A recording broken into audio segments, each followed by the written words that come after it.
Hi అండి, అందరూ ఎలా ఉన్నారు? ఈరోజు నేను రా మ్యాంగో అటుకులు చేస్తున్నానండి. దీనికి కావాల్సింది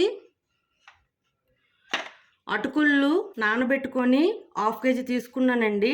అటుకులు నానబెట్టుకొని వాటర్లో ఒక 10 minutes తర్వాత దీన్ని వాటర్ నుంచి సెపరేట్ చేసి పక్కన పెట్టుకున్నాను.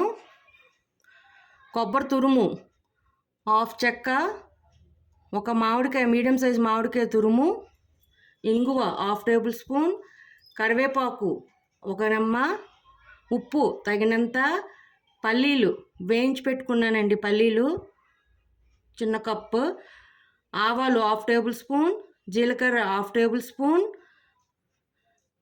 ఎండుమిరపకాయలు 2 తీసుకున్నాను, ముక్కలుగా చుంచుకున్నాను, పచ్చిమిరపకాయలు 4 చీలికలుగా కట్ చేసుకున్నాను, మినప్పప్పు కొంచెం, పచ్చిశనగపప్పు కొంచెం అండి, ఆయిల్ తగినంత అండి, పసుపు.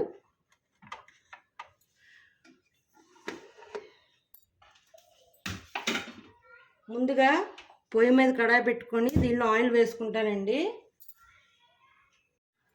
ఆయిల్ వేసుకున్నానండి. ఈ ఆయిల్లో ఆవాలు, జీలకర్ర, పచ్చిశనగపప్పు, మినపప్పు, ఎండుమిరపకాయలు, పచ్చిమిర్చి, కరివేపాకు, ఇంగువ ఇవన్నీ వేగాక చూడండి, ఈ పోపు అంతా వేగిందండి. ఇప్పుడు దీనిలోనే మనం వేయించి పెట్టుకున్న పల్లీని కూడా వేసేస్తున్నానండి.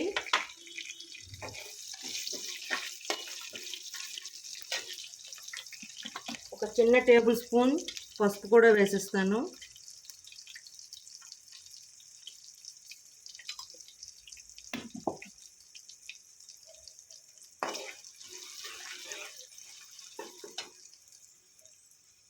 ఇప్పుడు దీనిలోనే మనం తురుము పెట్టుకున్న మామిడికాయని వేసేస్తున్నాను. దీనిలోనే మనం తురుము పెట్టుకున్న పచ్చి కొబ్బరి కూడా వేసేస్తున్నానండి.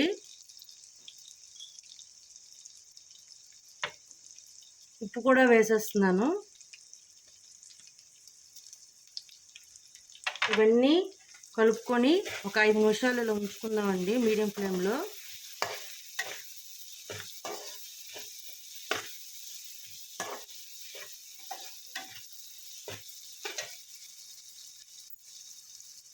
అటుకులు తీసుకుంటున్నాము దానికి తగ్గట్టుగా ఉప్పు వేసుకోవాలండి తాలింపులోనే.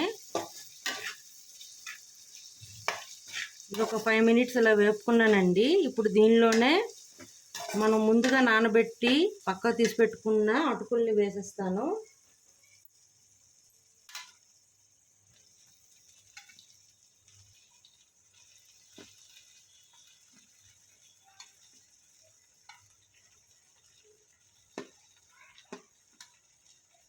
ఇలా అంతా వేసుకొని శుభ్రంగా ఆ తాలింపు అంతా పట్టేటట్టుగా కలుపుకుందామండి.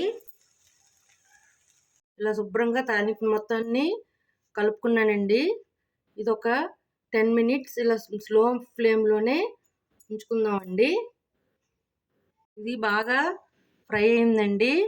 ఇంకా కొద్దిగా రోస్ట్కి కావాలనుకుంటే ఇంకా 10 to 15 minutes స్లో ఫ్లేమ్లోనే ఉంచుకుంటే కొంచెం రోస్ట్ అవుతుందండి.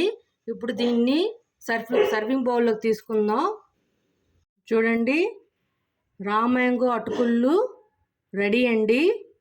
మీకు నచ్చినట్లయితే like, share and subscribe it. Bye.